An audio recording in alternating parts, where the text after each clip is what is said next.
Hello and welcome to Switzer Investing Insights, brought to you by NAB Trade. And it's week 2 of reporting season and some real biggies have gone on show and tell. Paul, let's start off with CommBank, eh? They were one of the biggest companies in Australia, Peter. So Commonwealth Bank cash NPAT of $9.23 billion, down 4.8%, but adjusting for some of the one-offs like the payment of the fine to Austrac of $700 million, up 3.7 year on year. Highlights, Peter, for me, the big one was the net interest margin, which is effectively the margin after what you pay to borrow money less what you lend at. Scott.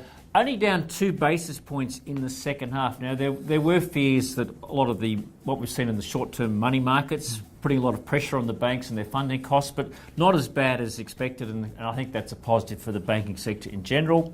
Look, most business units increased their cash NPAT, and as a sign of confidence from the company's board, the final dividend was increased by 1 cent to $2.31 per share. That was a real positive. Negatives was the half-on-half performance. So the second half was quite a bit weaker than the first half, Peter, and notwithstanding that it's got some smaller number of days.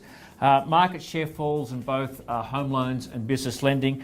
And finally, operating expenses, and that's excluding the one-offs, up 3.1%. So, look, the Commonwealth Bank has done a lot of work in terms of some of the regulatory findings from both APRA and the Royal Commission, but it seems like that's still taking a fair drain on costs, perhaps not making as much progress as some of the other banks on costs at the moment, and I think that's their challenge. So the outlook, your revenue is going to be really tough. I think earnings growth going forward is also going to be tough, despite a sort of a strategy to simplify it and dumb the bank down a little bit. But I guess the fact that the share price went up indicates that it was better than expected. Yeah, look, marginally, Peter. I think it has been, perhaps there were fears that it was going to be a lot worse, and it was partly a result of it wasn't as bad as people might have thought. Also, the new CEO, Matt Comyn, impressive performance, and I think also the confidence from the board to increase the dividend. That was a real positive. Okay, let's go to Transurban, Paul. Yeah, look, at a headline level, profit up, Peter, but that's not the real story with Transurban. It's all about the distribution guidance for FY19, 59 cents, up 3 cents or 5.4% on last year. A little less than some analysts had expected. Some were saying as high as 60.5 cents. One of the highlights, however, Peter, was that Transurban said that they'd maintain that 59 cents if they are successful with the WestConnex bid. Now, that's a big motorway under construction in Sydney, currently owned by the New South Wales government. On the one hand, it's a real positive for Transurban because they're the natural owners, but the ACCC is sort of having some question marks. The negative, however, is of course, if they are successful in buying half of it, they're going to have to raise some capital. That's going to be diluted. So that's sort of been holding back the unit price of Transurban, this fear of will they or won't they be successful with their Transurban, with their WestConnex bid. But being able to say they'll be able to maintain distribution guidance, that was a positive. Look, toll revenue is up 8.7%, and that's a function of the mix, more heavy vehicles, slightly higher traffic, and also the natural price increase that occurs because of the way the tolling system works. Negatives, the guidance was actually less than expected, as I mentioned earlier. Traffic growth of only 2.2%, so perhaps you might expect, given the economy is going pretty strong, a higher traffic growth, but also cost growth of 4.5%. And Paul, that 2.2% traffic growth doesn't include that if they got the WestConnex thing.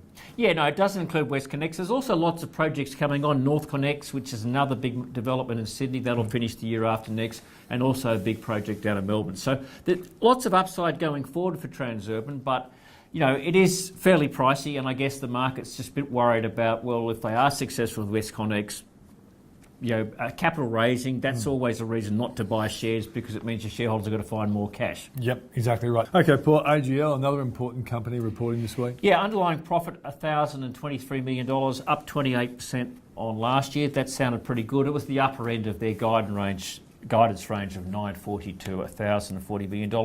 For shareholders, a final dividend of 63 cents, taking the year to 117 cents, up 28% on last year.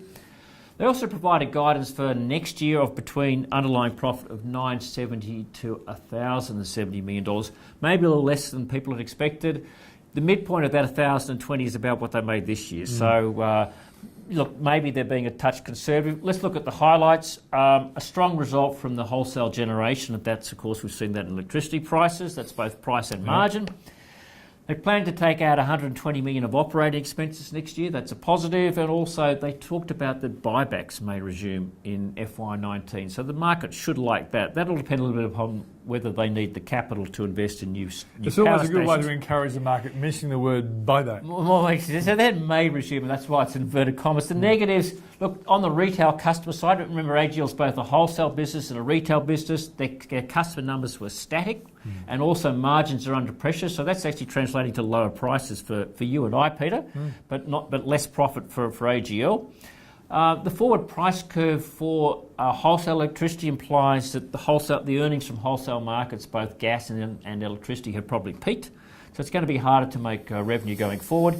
And as I said, the guidance for FY19 was lower than expected. Now, they closed before the announcement at just under $22 at a dividend of 117 cents. That's 5.3% yield, Peter. So look, probably not a lot of downside with AGL. And most of it's franked. At most 80% frank, and also it's pretty reliable. So the market's going to value that as a bit more as a utility stock, and I guess we've probably seen towards the bottom of that And price. it actually is a utility too, isn't it? It is actually a utility, that's right. Okay, well, let's go to the overall report, including company we haven't talked Yeah, I about. mean, look, well, on the screen we've got some positives and negatives. I mean, I think so far, 2 weeks down, it's not going too badly, Peter. There are not too many companies that really shot the lights out, but conversely, we haven't seen too many disasters.